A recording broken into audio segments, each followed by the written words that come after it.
I please request Dr. Sadiq Ahmed, Vice Chairman, Policy Research and Institute, to moderate the panel discussion. Thank you so much. I think it's a real pleasure to be here and provide some moderation to this excellent session.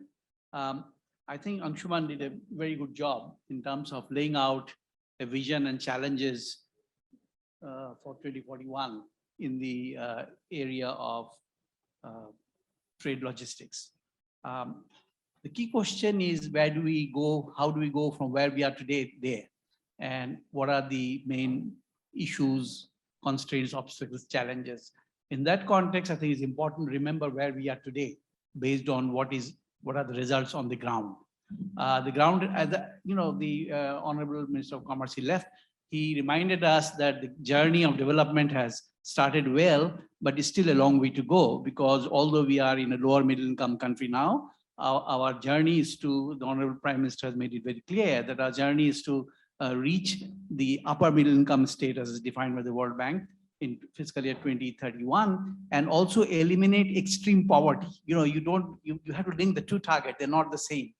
And then to have reach high income status by 2041, again as defined by the World Bank, and nearly eliminate, I would say, because no country has eliminated absolute poverty. Now, given that journey, given the goalpost, where are we today? I think that's an important question. Now, what is the role of FDI and trade logistics? I think the role of FDI and trade logistics is very critical. There are many other policies which will be needed, but FDI and trade logistics, they are also interlinked, because many of us who have done research on development strategies for Bangladesh believe that export-led growth is probably the most important development strategy that Bangladesh can pursue. It also has benefited from that. We know from the development role that the export growth has played in Bangladesh today. But having said that, I think that challenges are immense. First of all, our export performance, which is very laudable, nevertheless is concentrated on only one product, which is called RMG Group, and we do not have a diversified export base. That's one important development context that we have to remember. And the second important development context is when we look at both the role of FDI and trade logistics, and in the international context of where we are, the results are somewhat discouraging, because we mobilized only $2.6 billion of FDI, whereas the global supply of FDI in the developing world exceeds $650 billion. So there is a huge untapped market, and we are just beginning to come into that. And the second thing is, when we look at the trade logistic performance, and there is the World Bank, as you know, prepares these annual logistic performance index every year, and the last index that was done in 2018 shows that Bangladesh ranks 100 out of 140, which is below. And compare it with Vietnam. Vietnam has a ranking of 39 from above, and India has 44. So you can see the gap, performance gap is huge. And the question is, as the vision that you very rightly pointed out, how do we go? How do we go from that 100 position to the 44th position of India, or 39 for Vietnam? Forget about the advanced countries. So I think the challenges are very well set. So today's session will be useful if we can discuss specifically what are the constraints we face, and how do we go from from where we are today to where we want to go. In that context, I would like to throw some questions for panel in general. I'm not going to ask one of you to comment about it. First of all, I think it will be helpful if the audience or we all know what is what is the present flow of FDI inflow in transport infrastructure. Because transport infrastructure is a critical component of trade logistics and other infrastructure. If anybody has done any research, because I do not have that answer, although I have done a lot of research, this is one area you can help, because the reality check is very important. If we have not really attracted that much of FDI into transport infrastructure and trade logistics, then the question is why not, and what can we do about it? So I think that will be the way forward to help the government understand the bottleneck. So my first question to the panel is, do any of you have any idea or throw any light on the reality of where we are today in terms of attracting FDI in infrastructure transport and in trade logistics in general. Anybody, please. Thank you, sir. Thank you, sir. So let me start with a few understandings. Logistics sector is mostly the backbone is done by the public financing.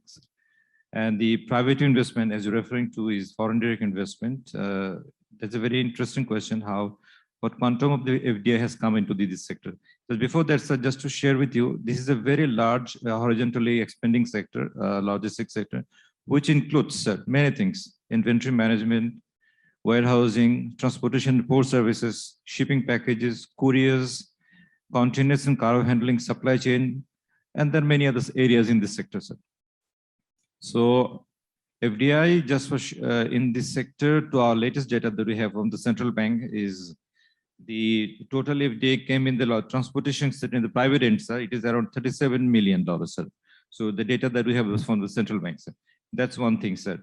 But regarding the policy issue that has been discussed for a very long time in these logistics sectors, you know that government is working, as the Honorable Minister sir has referred to, the government is working particularly to, you know, develop the logistics sector. There are certain issues in the logistics sector in the discussion in the investment area that there is the equity issue, sir, you know that in the logistics sector. But again, then these are only related with the CNF and the freight forwarding, sir. So one thing need to be clear about which area is open for the investment, which are in the capped part. As per the investment policies, sir, in Bangladesh, all sectors are open for foreign investment. As per the policy, 100% is allowed in terms of equity and percentage. So there is no as such issue on that particular issue. So the government is working on that area. Just to share the audience, under the leadership, the Minister of Commerce, we have started working to form a policy in which area the investment can be coming, and Mr. Angshuman is referring to the quality of the logistics sector that we need to develop in the coming days based on the LDC challenge that we'll be facing and the export that is referring to, because it was, as you sir have said, that the export has become, all trade has become $120 billion and it is going up. So to cater that thing, a quality logistics system overall is needed, where the FDI is a necessity, sir. So on that note, we are developing a policy. Minister of Commerce is working on that area.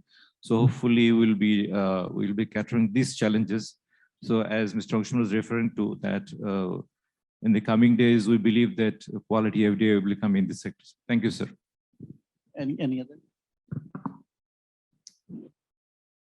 Thank you very much. About this question is very relevant to public-private partnership, very nice, because in the private sector investment. If you look at the PPP pipeline, 21 projects is existing. Already 3 projects is awarded.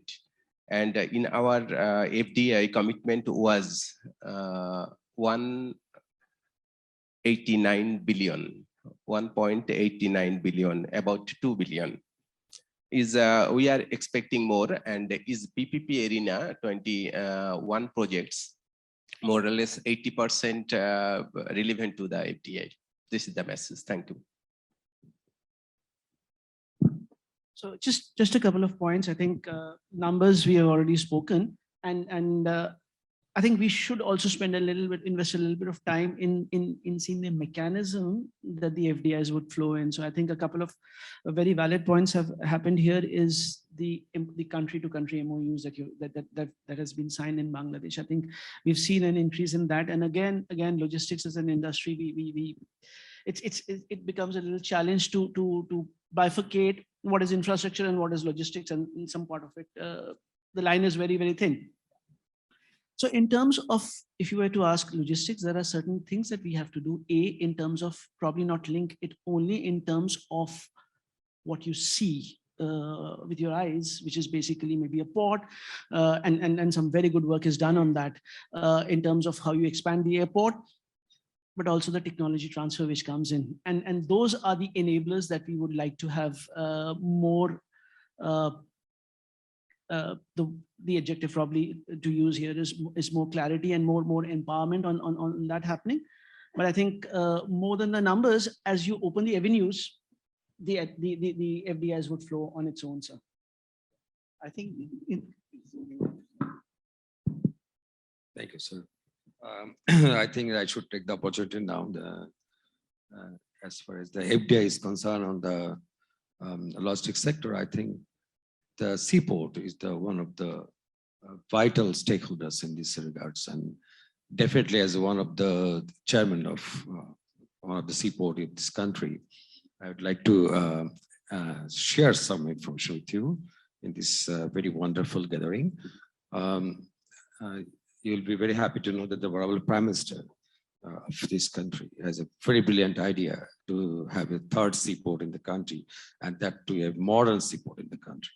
And the Payra seaport, it is has started its journey in almost 7 years now, and the port, in fact, there's a master plan going on, almost completed, and it's done by the Royal Haskoni. Probably you know, the one of the renowned company in the world who has done many of such kind of logistics sectors development, and also the HR Wellingford, one of the very renowned British company. Probably you are aware of this company, and they have given the concept, the basic concept, how this port can develop and can really play a vital role in the logistics sector of this economic development of this country. And as far as the port is concerned, you'll be very happy to know that at the moment, $1.6 billion around is invested by the government, and that the first modern terminal is about to be completed. I think within another 7 to 8 months' time, the terminal will be fully operational. And also the dredging is concerned. This port is going to be the deepest seaport in the country, much deeper than the Chittagong port, a port of 2,500 years old. But definitely the Payra port is the modern port with all technologies and all facilities, all sort of infrastructure. And that's the reason the government has invested this money to draw further FDI to be a partner of this Payra port. The capital dredging is going on, and finally the dropped, or the depth of the water will be around 12.5 meters. And I'm looking forward that maybe after 5 or 10 years, the depth of water will even go like the 16, 17, 18 meters. So it is going to be deep seaport in future. But the port goes step by step, always, that's the reason. So there's a big opportunity of FDI in this port. And we are looking for the partner, the joint venture partner, or PPA, or whatever the way that you feel like. And definitely, if you see the trade growth rate of trade, the Chittagong port and the Mongla port, they really have the huge congestions. I know there's a Matarabadi is coming up, but still, if you look into the future of the 2041, 2050, the huge growth of the trade, definitely we need another modern port, and that's the Payra port.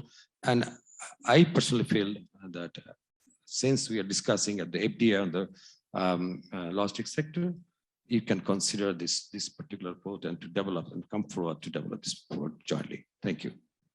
Thank you so much. I think this is very encouraging to hear that the government is very much keen to mobilize both investment in transport infrastructure and also to mobilize FDI.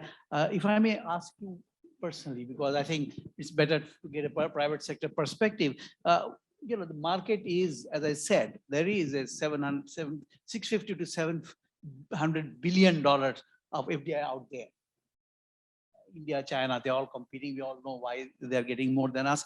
What can we do from your perspective, dealing not just for only transport in general? Why is it that we're still at less than $3 billion?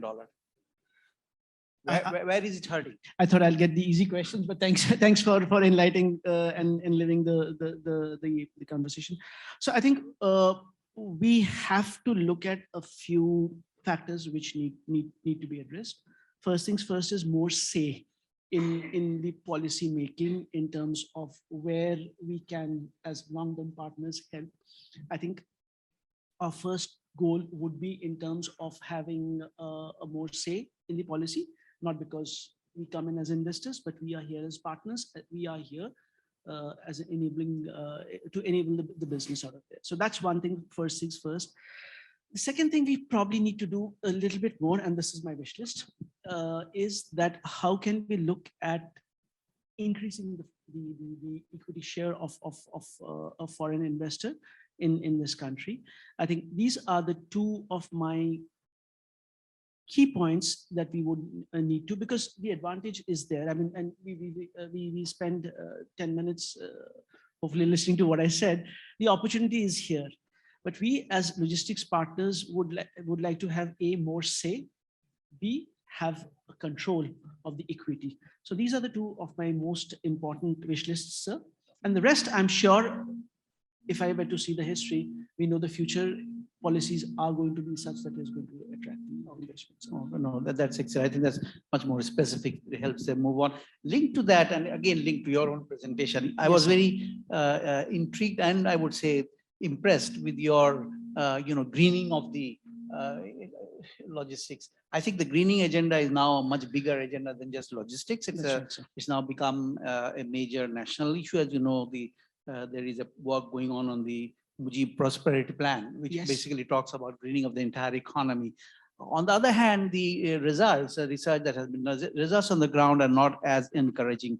Now, what in your view, given your experience, how can one move forward in terms of specific policies for greening of public investment, of infrastructure, of logistics, etc.? Where do you think, where should we begin? How? What are the main constraints that you see there? I would like to have targets, defined targets for the industry, and by all means, it should be extended to us as well. So everybody who is a part of the logistics sector, whether it's the provider, it's the end user, it's the enablers, they should have specific targets measured against it. And I'm not saying that you have a punitive action against it. That's not what we are saying. But unless you measure, you can't manage, right? So that's the basic that we would like to do. B, we have to also embrace this change, because this is not something which is going to go away. I mean, if you look at it, I think, and again, there are far more qualified people in this room to talk about this. But how the supply chain is turning into a value chain. If you look at exports, we know the targets that our partners have given us. Just reverse the prism and look at imports coming in. 1 million metric tons of perishable. At each leg, when you're storing the cargo, you have an emission aspect. Make it more, the awareness should be there. I think we should also look at specific measurements, because this is something where I think Bangladesh has the opportunity to be a shining example. So I think this would probably be my specific answer to this case, sir. If I may be a bit provocative, because I think we are here to try to brainstorm. I think it's not a political agenda, it's much more an economic agenda for the government for Bangladesh. And I think some critics say that the greening of transport is impossible when you have a heavy subsidy on fossil fuel, when you do not have a carbon tax. And we know from the international experience, and particularly from the host countries today, their experience that these are critical elements of greening of infrastructure. Now, where do you see the agenda here? The debate and discussion right now, there's a big policy debate. Many people are saying, don't raise gas prices and electricity prices, even though the world prices have gone up. Budget subsidy, 700 billion taka of subsidy for energy, and which we all know is not sustainable. On the other hand, there is a need for a carbon tax in order to really, push the economy to greening of transport network. Now, where do you see, any of you, where do you see the agenda? How should we move on that? Because are the critics right, or can we really have subsidized fossil fuel and not adopt a carbon tax, also still get a greening of infrastructure? Is there a contradiction in the goals and in the policies? So, since I'm holding the mic, I could just. You can answer. This is open question for debate and discussion, so that we don't have to get a resolution of this, but at least there should be some public debate and discussion on this issue. So like I was saying, since I'm holding the mic, I think the answer to this is not either, or actually it's not or, it's either. So sustainability, cost, and how we drive it is, it may be a little bit of a challenge today when you especially look at competitiveness. But I think as you change the ecosystem, you would have to look at the existing opportunities within Bangladesh. And Bangladesh has been blessed with huge inland waterway opportunities, right? That is, if you ask me, an enabler that we can look into right now. And Bangladesh has been so successful in making best use of its natural abilities, and waterways is one such case. I mean, we have the waterways which can connect, and as you talk about these integrated logistics park to the different ports, and yet you compete against the road transportation, which is a need. There's no two ways about it. There's a big need for that, but there's a cost in terms of, if not the financial aspect, but also the delay that happens. So I think it's for us as the industry to look at the sweet points and come up with a solution. And I don't have an answer. I do not have the right configuration.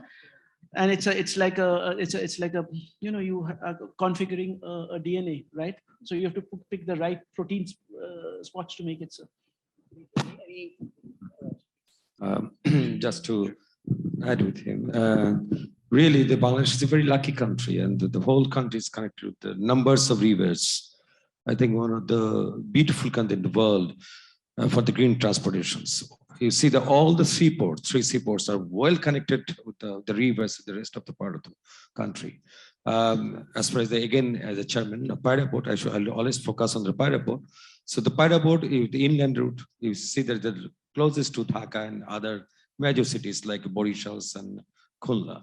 So and it's beautiful, you know, when you move your cargoes through the landing vessels of 3,000 or 4,000 metric tons with a 5 meter or 6 meter depth of water, it's very comfortable for the boat to ply, and one of the quickest way and also the cheapest way. So we are really lucky. We have a huge opportunity in this field also. The foreign direct investment come and focus on these particular things. That's what's my point. Thank you, sir. Excellent. I think that's an excellent message. Bangladesh has really not, what is the right word, utilized the green transport, which is the riverways and the highways. And there is still a bias in investment selection in favor of roads, which is the most damaging, high cost. So excellent point. Yes, I want to add something about riverways. Government already taking initiatives. Is Chittagong Port Authority is the Bay Terminal, and Potenga Container Terminal is the Payra Port separate terminal, is the Mongla Port Terminal, is the Matarbari. A lot of initiative already has taken. Thank you. Okay, let me turn to another issue which came out in your presentation, but this is opened up, which is the modernization of the what you call it, trade logistics will require both digitization and adoption of modern technology. Correct. But that in turn will require skilled labor, and which we know is in scarce supply. And as you are all well aware that there's also already a growing incidence of educated unemployed youth, which in some sense suggests the low efficiency and low productivity of education spending. Given that context, what are the possible practical solutions to elevate this challenge, and how can the industry in particular help in terms of public-private partnership to provide skills needed for adoption of modern technology and digitization of Bangladesh? Anybody who wants? Any of you? Thank you, sir. Thank you. It's a very pertinent questions. So first thing comes out is the policy, sir. There should be a coherent policy to address these things. Just to share with you, you see, if someone invests in a certain sector, the competitiveness, economic reality comes in, sir, whatever investment it is. So in the latest industrial policy, we are considering transport and logistics as a whole as a trust sector, sir. So hopefully that will cater many of the things. And we are also developing policy, because policy is a major issue to address all these things. We are trying to develop policies for inland PPP, my colleague from the PPP sharing in the private sector terminal development, improve connectivity, as well as the financing in the infrastructure projects, including bond market, capital markets, other areas which can finance these projects. And sir, and the we all, as I have referred to the to develop the warehousing, we are also thinking to include in the industrial policy, as well as the tax incentives to include these things as a policy matter. Because if the policy supports in a certain sector, the viability and the doing business for a certain investor in the area are very important, sir. And truly digitalization is the next future for us. We believe that in that area, sir. Thank you very much. Thank you so much. I think we are running close to the end of the session. We allow 10 minutes for floor discussion to the panelists. You can raise your hand and raise your, yes, please, Rizvi.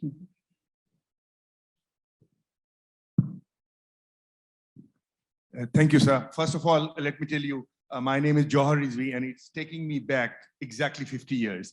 50 years back, 1972, I was a direct student of Dr. Sadiq Ahmed, and probably same thing I would do whenever he was my favorite teacher. So I would raise my hand, and so you can guess my age. Without getting into that, sir, I'll just get into, and I'm glad, and I'm told by Mashur Bhai that some kind of white paper will be made about this. And I wish Honorable Minister was here, but I can still see Sohail Bhai is there and some people from the Ministry of it. Sir, riverine transport, with all humility, we are the first company, and the company is Summit Alliance Port Limited.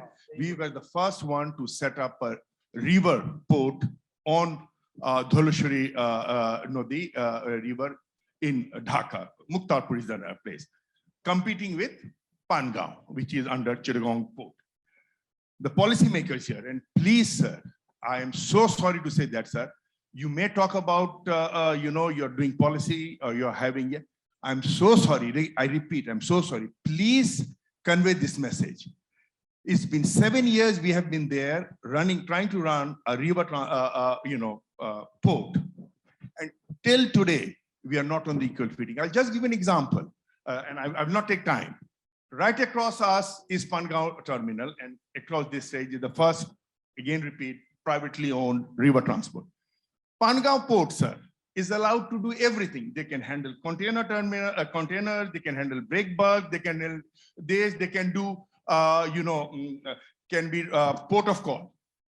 Poor us, with all our investment, with all bank borrowing, thanks to people like my younger brother Mahbub lending us money and trusting us, we are not, sir, I'm still struggling to get a permission after 4 years. I repeat, after 4 years. And imagine the bank cost, Mahbub, these are heavy borrowing. After 4 years, all I got was a permission to do container handling. Break bulk, most of the trade, which is, from India, that is on break bulk. Still, I haven't got permission, sir. I don't know, this is my probably the 4th pair of shoes I have. Permission. I'm sorry, I'm getting in. I have not got it. So, with all my respect to my colleagues who are from the government sector, let's not have hypocrisy. Let's be honest. Let's be fair. You want to develop, you want green transportation, riverine transportation. You talk about, encouraging foreign direct investment. Let's be more sincere. Let's be more honest. Thank you, sir. Thank you. Message well taken. I think it's going to be registered there, and no comment is needed. Any other question from the audience? I can't see because of the lights, so you can just stand up and I don't see any other hand, do I? I'm not missing anybody. Well, if nothing, then sorry, please. I can't see, so you light is. Thank you, sir. In fact, nothing more, but I just wanted to add with Mr. Rizvi. It's a very sorrow feeling from my side also. I used to work in a logistics company. And then I think maybe 8 years back, we started to see that how this river terminals works. And to be honest, today we are talking about the green logistics, less carbon emission. Bangladesh has the potential, and that's the river we have connecting to the each other ports. And then we started this river terminal from this Muktapur, but I left the logistics company. Now I'm working in PBIs, but I'm so sorry to see that this has not moved yet. So again, to emphasize, Bangladesh has huge potential if there is proper investment and proper policy for the rivers to activate the river transport. It has potential. So I would urge everyone in this forum, maybe we need to look into that, how it can make more friendly. Thank you. Thank you. Again, no comment needed. I think your message is sunk in with the panelists, with the government representatives, and hopefully will be reflected in the white paper that goes out. Any other?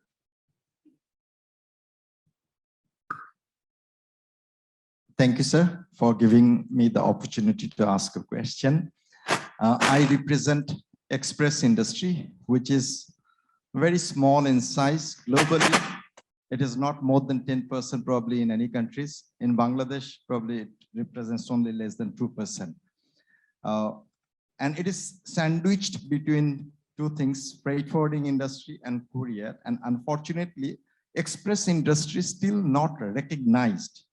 As a result, we are yet to get the benefit out of it, because this particular industry is an enabler to even the other logistics sectors like freight. Okay, it's like, say, it could be only say 200 million or $150 million as opposed to $90 billion of the total logistics sector in Bangladesh. So we are talking about less than 0.2%. Okay. Now there are developments happening. Say, for example, the third terminal we are talking about. Now, companies like us, I represent DHL Express. It's important to understand that how this third terminal is going to accommodate in terms of both infrastructure and the policies which can regulate the future operation in a digitized form. But do we have enough consultation in that area? Are we able to see that as a company, even in next 5 years, 10 years, will we be able to operate our own aircrafts in Bangladesh or not? Okay, so who is going to give a visibility on that? For express industry, we almost handle 70% of the total volume of the country. Okay, I'm never exposed to that. So may I please request that we have got a scope to get into the consultation, and so that we know that whether we are in a position to invest, or even we are not in a position to propose investment because it does not give the regulatory advantage in terms of the readiness on the ground. Okay. Unfortunately, we don't have the visibility, so it would be good. Thank you. Excellent message, point well taken. It will again hopefully show up in some of the recommendations that go out. I think we have reached the, oh, sorry.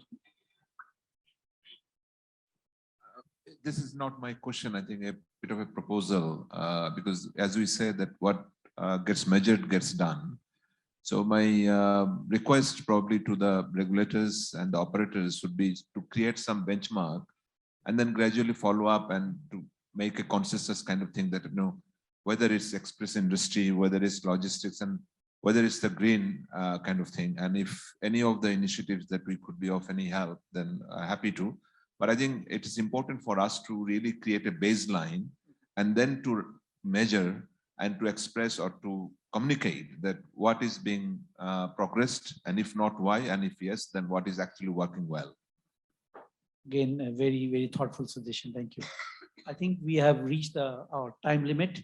So should I close or? Huh? Okay, I think we had a very lively discussion, very frank and open discussions. I think we know that from the presentation as well as from the responses from the representatives of the government that there is a lot of progress that has happened in Bangladesh. Also on the trade logistics side, at the same time, there is a huge agenda moving forward and several points came out, others are also there. And we hope that this provides a basis for a continuous dialogue. I think one important message that came out is the need for consultation with the private sector. I think that probably will be very helpful because they are at the receiving end and their experience will be of immense benefit for the government as it implements policies and as it moves forward. So with that, I thank you all for listening in patiently to this 1 hour session, and thank you to the excellent panelists for their very thoughtful and open expression of views. And I'll close here. Thank you so much. Thank you, Dr. Ahmed, for the expert moderation of the lively session. Can I please request everyone to stay back for a group picture? Can I also request the Nordic ambassadors to join for the group picture?